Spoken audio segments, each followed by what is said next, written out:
All right. Jim fucking Miller. Here we go. UFC 300. We've been talking about this forever, man. Yeah. To be here on Fight Week, just what does it feel like? It's some of it's just a regular fight week so far, but it's another big card, right? I've since the Apex and COVID and all that stuff, I've only fought outside the Apex once, so it's awesome to be on another big card. So yeah, like having a bunch of fans in town and looking over at the T-Mobile and being like, okay, we're going to be in the, in a big arena, a big crowd. This sport was made to be done in front of, thousands of fans, and there's just a different energy as a fighter that I feel. There's positives to fighting, here, small place, in and out, but I do really miss the big crowds. So it's awesome to have another one of these. And we've asked you about the records and all these things so many times, but you've always said that what means more to you than any of that is the respect of your peers. Mm-hmm. And to be on a card like this with all these fighters, I'm sure backstage it's crazy when you're just looking around, seeing the faces. Are you feeling that respect from like others coming up to you and talking to you in those conversations? Well, I haven't bumped into anybody really yet, since I've been here. I got in late last night. So, but yeah, like, I've... honestly, I feel like I've received nothing but respect from my peers, and that means a lot to me, because I come in here into fight week, I step into the octagon, trying to carry myself to a set of standards that I feel we all deserve, so it's not easy. It's not easy all the time, right? But I respect everybody that I've stepped across, the octagon from, because I know the things that they go through. This is not an easy life. It is not an easy lifestyle. It's not easy to do. A lot of sacrifices have to be made, I know that everybody else does the same thing that I do, and I think we're more peers than kind of gets made out to be, because everybody loves the drama, and the bickering, right? It sells. So you look at all, reality TV and all that stuff. That's what sells. But it's something special, to be here. It's something special to set your feet onto that canvas, I can't let go of that. So I try to show as much respect as I can to everybody that does it. And just my last one. Any chance this is your last one? I mean, I know Nope. The storybook is perfect, but if you win this fight too, you're more highly ranked than you've been in years, so that's probably hard to consider walking away from. Yeah, like for me, the biggest thing is how camps go, right? Fight night there's always challenges.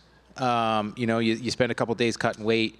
You go into an athletic event, against somebody who's trying to take your head off. Obviously, injuries can happen. But for me, the thing that's going to force me out, if it does, hopefully it doesn't, and I can fight until I want to leave, right? Is the ability to get through camp in shape and ready and healthy to perform on fight night, and I feel like I've got things dialed in. I've got a great team. I've got great coaches, and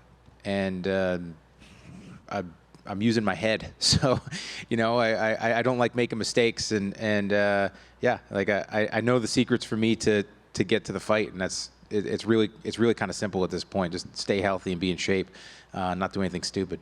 Follow up for JFM. This story of you 100, 200, 300 has been basically following you since the moment you left the cage at the UFC 200. Is there kind of a part of you that's almost sad to think, oh, this is like the culmination of that trilogy in a way, that this story will be over? We won't be asking you about it every single time we see you. I mean, yes and no. It means I hit a goal that I put on myself, that and it was challenging, right? Like I think I started mentioning fighting on this card in 2020, maybe 2019, something like that, right? And we're here, and and I'm performing. And when I first started talking about it, it was like, okay, maybe I'll drag myself to that card, right? Like, because that's kind of what I was doing for UFC 200. Like, I was having a really rough time in 2015 and early 2016, and it was like, man, like, let's get through 196, and I'm gonna tell Joe Silva and tell everybody that I want to fight on UFC 200, and we're gonna call it. So that was kind of the idea. Is like, hey, let's see if I could drag myself to 300. And where I was at when I first started talking about it was a different place than I am now. I feel like I've got like 4 parts to this career at this point. You know, like the pre-Lyme career, Lyme disease, and then like coming out of Lyme and trying to figure out how to make this shit work as a, you know, being over 35 as a lightweight, which is essentially like the kiss of death, you know, and now haven't figured it out, having the right people around me, and yeah, like it's cool to be here, and I'll be happy when there's questions that don't involve 300. Jim, right here. Obviously, UFC 100, Mac Danzig, and then 200, Gomi. Now you're facing Bobby Green, and third time you've been matched up. He's been fighting fourth time.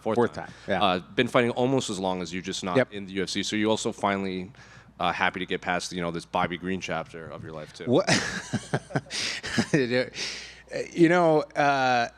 Listen, I understand that stuff happens, right? Like this, like I said, this is a difficult thing that we do. When they first mentioned his name, I was like, is this a jinxed fight? Like, is this the Tony Khabib, right? So it's not fight day yet. So, unfortunately, we've had to deal with that in the past. But, like, listen, he's an awesome fighter. I've been watching him for years. I've had the opportunity to train for him 3 times prior to this. So yeah, it's like it's a guy that's been around for a while, a guy that I got a ton of respect for, and yeah, like I'm excited to finally get to fight him. So given that you've had multiple training camps for him specifically, has he evolved much, or is he pretty much like the same fighter from that first booking that you had? I think he's definitely evolved. I think he's like 37 or something like that too. And age sucks. Getting old in this game is not easy, especially like as a lightweight, right? Being a 40-year-old lightweight is like being a 50-year-old heavyweight. So he's changed. I've changed as well, and honestly, the way that I approach this stuff now is I focus even less on my opponent. He does have an interesting style of boxing, great head movement, but he's still a man. He's still a fighter.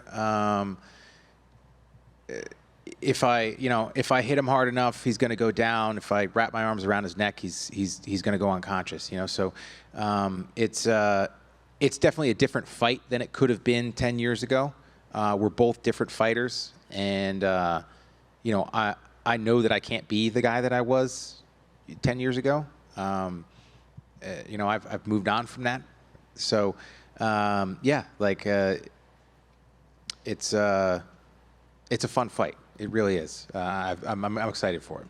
Jim, I see you repping the UFC 100 jacket Absolutely. up there. I'm sure you don't get a chance to bring that stuff out, but I imagine your collection of memorabilia has got to be pretty special. But is that the kind of thing that you would never, ever part with? I don't know. This is the first time I've ever worn it. Like I pulled it out of the closet, and had to, there's still a little dog hair on it. But yeah, like it's been sitting in the closet for 15 years. And I was like, you know what? This is the week to bring it out. And I'm sweating underneath this thing because it's hot as hell. Yeah, and funny enough, the fighters are getting a UFC 300 jacket. But nobody else on the card has got this puppy, Like, it's got my name in it, too. Like, And it still fits wonderfully, though. oh, it's an XL. It's huge. I'm swimming in it. I don't know why they gave me an extra large.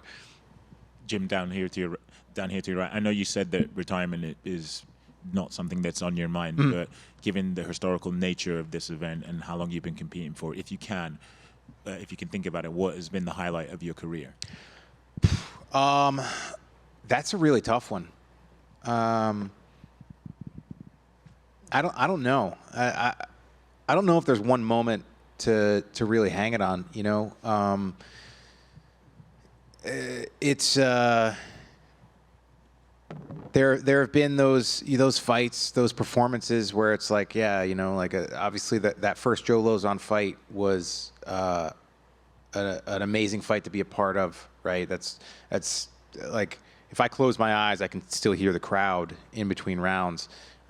Especially it's in between rounds because I get such bad like tunnel vision that like I don't really hear anything while we're fighting.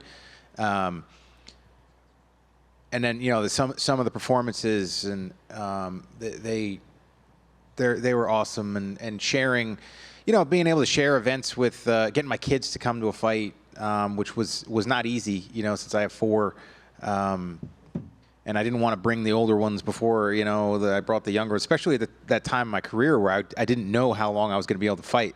So I wanted to make sure that if they all got to go to a fight, you know, like they all had to go together.